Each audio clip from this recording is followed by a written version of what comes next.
പിന്നെ കേരളത്തിൽ ഭയങ്കര സംഭവം 60 പാത മറ്റതുണ്ടാക്കി മറിച്ചതുണ്ടാക്കി എന്ന് പറഞ്ഞിട്ട് കുറെ കാര്യങ്ങൾ ഉണ്ടാക്കിയിട്ട് കാര്യമില്ല. ഇതുപോലെ 3 വണ്ടികൾ പോയി കഴിഞ്ഞാൽ മയിലെ കൂടി പോകും. ഈ വെണ്ടക്ക അക്ഷരത്തിന് മുകളിൽ എഴുതിയിട്ടുണ്ട്. എന്താ എഴുതിയിട്ടുണ്ട്? ഈ ട്രക്കിന് പോകാനുള്ള വഴി ലെഫ്റ്റ് സൈഡ് ആണെന്ന് വെണ്ടക്ക അക്ഷരത്തിൽ വെല്ലിങ്ങനെ എഴുതിയിട്ടുണ്ട്. ഇനി മലയാളത്തിൽ കർണാടകത്തിൽ ഹിന്ദിയിലുള്ള എഴുതുണ്ടവരും അറിയാത്തോണ്ടോ എന്ന് അറിയുന്നില്ല. ഈ 3 വണ്ടി ഇങ്ങനെ പോയാൽ അമ്മ എങ്ങനെ പോകും? ഇത് ഞാൻ മംഗലാപുരത്ത് നിന്ന് വരുന്ന റൂട്ടാണ്. എയർപോർട്ടിൽ നിന്ന് വരുന്ന സമയത്ത് കണ്ട സംഭവമാണ്. നമുക്ക് എത്രത്തോളം നമ്മൾ മാറിക്കും എങ്ങനെ ഓർണടിക്കും ഈ 3 വണ്ടിന്റെ ഇടയിൽ. ഇതാണ് ആക്സിഡന്റുകൾ കൂടുതൽ സംഭവിക്കും. അതിന് തക്കതായ ആൾക്കാർ കാണണം, ഇത് കണ്ട് ഇതിനുള്ള പരിഹാരം ഉണ്ടാക്കണം. ഒരു ക്യാമറ സെറ്റാക്കി ഫൈന് 4 വട്ടം കൊടുക്കുമ്പോൾ നമ്മൾ ദുബൈയിൽ പോലെ കൊടുക്കുമ്പോൾ തന്നെ തീർന്നു. ദുബൈയിൽ ഒരു ട്രാക്ക് ഉണ്ട്, ആ ട്രാക്കിൽ നിന്ന് മാറിയ അപ്പ കിട്ടും ഫൈന് ട്രക്കുകൾക്ക്.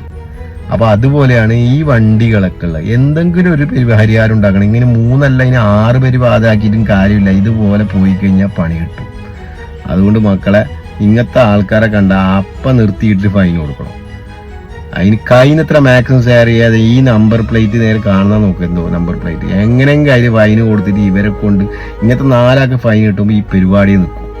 മനസ്സിലായില്ലേ? അപ്പോൾ ഒന്നും പറയാനില്ല ഏറെക്കുറെ.